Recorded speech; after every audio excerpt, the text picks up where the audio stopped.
E aí pessoal, tudo bom? Vou falar hoje aí sobre uma obra espetacular, tá? É a hidrelétrica de Itaipu. Você vai ver. Você que não sabe para que serve, como foi feita, quanto custou, o vídeo ficou muito bom, muito bom. Aí, um abraço do Tartaruga. A hidrelétrica de Itaipu é uma usina geradora de energia que fica localizada no Rio Paraná, na fronteira entre Brasil e Paraguai. Ela é binacional, pois sua construção aconteceu por meio do esforço diplomático entre esses dois países. A palavra Itaipu quer dizer pedra que canta ou pedra na qual a água faz barulho em Tupi-Guarani. Antes da construção da hidrelétrica havia uma pequena ilha que recebia esse nome no local. O Rio Paraná se encontra na bacia do Rio da Prata. Itaipu é a principal hidrelétrica em funcionamento no Brasil. Além disso, ela é a segunda maior do mundo. Em extensão, que significa área construída, Itaipu é a maior. No entanto, em capacidade de geração de energia, ela fica em segundo lugar, perdendo apenas para a usina de Três Gargantas, na China. Durante os anos dos governos militares no Brasil, de 1964 a 1985, o país passou por uma fase de crescimento econômico denominada Milagre Brasileiro ou Milagre Econômico. Nesta fase, que durou precisamente entre os anos de 1968 e 1973, o país estava em crescimento e se industrializando. A usina hidrelétrica de Itaipu foi uma das grandes obras de infraestrutura do período militar. Devido ao aumento de demanda por energia para utilização nas grandes cidades e na indústria, o governo brasileiro precisou investir no projeto. Com isso, começou-se a procura pela melhor localização da futura usina hidrelétrica. As pesquisas revelaram que o ideal seria construí-la no Rio Paraná. No entanto, essa área era fronteira com o Paraguai, país com o qual o Brasil tinha problemas diplomáticos desde o tempo da Guerra do Paraguai, conflito ocorrido entre 12 de outubro de 1864 e 1º de março de 1870. Esforços diplomáticos começaram a ser feitos, na década de 1960, para que Itaipu pudesse ser construída. O Paraguai também vivia sob um regime militar no período, o que de certa maneira facilitou o acordo. Sendo assim, a construção de Itaipu acabou solucionando um impasse diplomático entre Brasil e Paraguai, que disputavam a posse das terras na região do Salto das Sete Quedas, hoje coberta pelo lago da usina binacional. Depois de muitas negociações entre os países, foi assinada a Ata do Iguaçu, em 22 de junho de 1966. Ela manifestou a disposição dos dois países em estudar o aproveitamento dos recursos hidráulicos da região. Em 1967, uma comissão mista foi criada para a implementação da Ata do Iguaçu. Um consórcio entre as empresas ISO e ELC venceu a concorrência internacional para realizar os estudos de viabilidade e para elaborar o projeto da obra da futura hidrelétrica. Brasil e Paraguai assinaram o Tratado de Itaipu em 26 de abril de 1973, há 51 anos.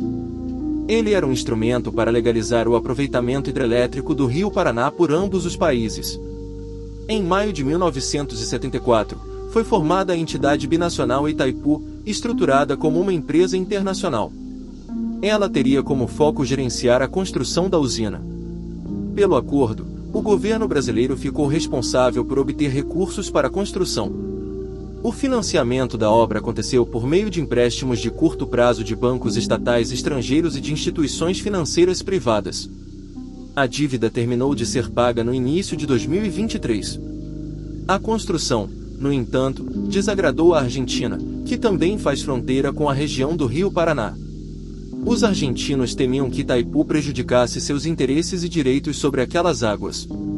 O acordo tripartite entre Brasil, Paraguai e Argentina, assinado em 19 de outubro de 1979, foi o responsável por sanar o problema.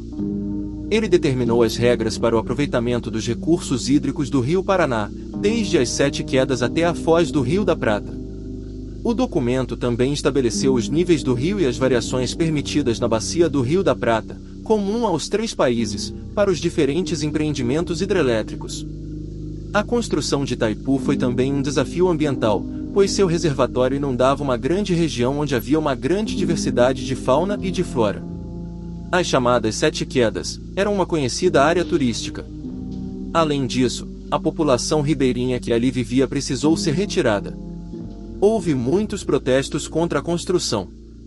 Em 1974 começou a construção de Itaipu Binacional, com a chegada das primeiras máquinas ao canteiro de obras.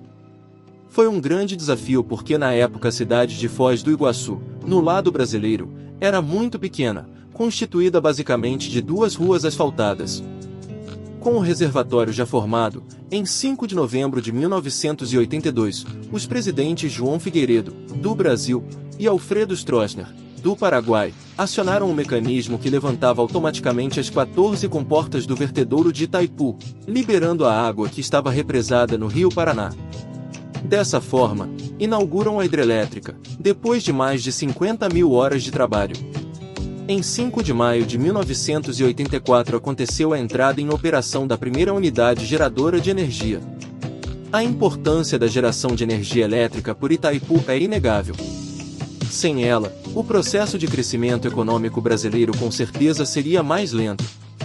No ano da assinatura do Tratado de Itaipu, 1973, aconteceu uma crise econômica mundial provocada pelo aumento do preço do petróleo. Com isso, a exploração de fontes de energia renováveis para assegurar o desenvolvimento do Brasil se fazia necessário.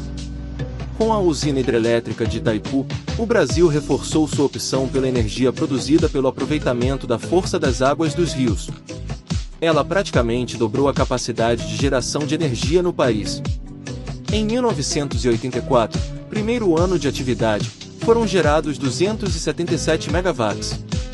A venda de energia elétrica começou em 1º de março de 1985. O auge da participação de Itaipu no mercado brasileiro foi atingido em 1997, com o atendimento de 26% da demanda do setor elétrico. Em 2000, a hidrelétrica gerou 93,4 bilhões de kWh, estabelecendo um novo recorde mundial de produção. Ao completar 20 anos de atividade, em 2004, Itaipu já havia gerado energia elétrica suficiente para abastecer o planeta durante 36 dias. Em 2016, a hidrelétrica foi a primeira do mundo a ultrapassar 100 milhões de megawatts-hora de geração anual. O total de 103.098.366 megawatts gerado por Itaipu superou o recorde de 98,8 milhões de megawatts estabelecido pela hidrelétrica chinesa Três Gargantas, em 2014, recuperando o primeiro lugar em produção anual de energia limpa e renovável no mundo. Além disso, Itaipu é a maior hidrelétrica do mundo em produção acumulada. Desde o início de suas operações, em maio de 1984, já foram gerados mais de 2,4 bilhões de megawatts. Durante a instalação da Itaipu, foi necessária a desapropriação de 42.444 pessoas, das quais 38.440 eram trabalhadores do campo, o que gerou inúmeros problemas sociais. Parte dessas famílias viviam às margens do Rio Paraná e foram desalojadas, a fim de abrir caminho para a represa. Algumas se refugiaram na cidade de Medianeira, uma cidade não muito longe da confluência dos rios Iguaçu e Paraná. Algumas dessas famílias vieram, eventualmente, a ser membros de um dos maiores movimentos sociais do Brasil, o Movimento dos Trabalhadores Rurais Sem Terra. O espelho d'água da usina alagou diversas propriedades de moradores do extremo oeste do estado do Paraná. As indenizações foram suficientes para que os agricultores comprassem novas terras no Brasil. Sendo as terras no Paraguai mais baratas, milhares emigraram para esse país, criando o fenômeno social dos brasiguaios, brasileiros e seus familiares que residem em terras paraguaias na fronteira com o Brasil. Segundo um relatório produzido ao longo de 3 anos pela Procuradoria-Geral da República, a construção da usina hidrelétrica gerou graves violações de direitos dos povos indígenas, com adulteração de procedimentos para subestimar o número de índios que habitavam a região. Para criar o lago artificial, por exemplo, a obra inundou cerca de 135 mil hectares e transferiu 40 mil pessoas entre índios e não índios no Paraná. Na área afetada estavam diversos territórios considerados sagrados pelos índios guaranis, como o Salto de Sete Quedas. O estudo concluiu que apenas uma pequena parcela da comunidade indígena de Ocoe foi reconhecida como indígena pela FUNAI, na época gerida por um general do exército, e depois reassentada em condições piores do que as que enfrentava antes. Todas as demais localidades existentes entre Foz do Iguaçu e Guaíra foram completamente ignoradas e as famílias indígenas que nelas viviam foram tratadas como poceiros e invasores, porque não tinha documentos das terras, sendo delas expulsas sem nenhum ressarcimento, diz o relatório organizado pelos procuradores da República Gustavo Kenner, João Akiro Moto, Júlio José Araújo Júnior e pela antropóloga Luciana Maria de Moura Ramos, nomeada na lista pericial da PGR. Assim encerramos mais um vídeo histórico em nosso canal contando um pouco dessa magnífica e revolucionária história da construção civil. E se você gostou desse vídeo, não se esqueça de se inscrever em nosso canal e, caso já seja inscrito, deixe seu like nesse vídeo e compartilhe sua opinião ou dúvida nos comentários ou entre em contato conosco através de nosso Instagram AndersonFranco010. Sua opinião será sempre bem-vinda, e suas dúvidas serão respondidas com muita atenção e carinho por nós.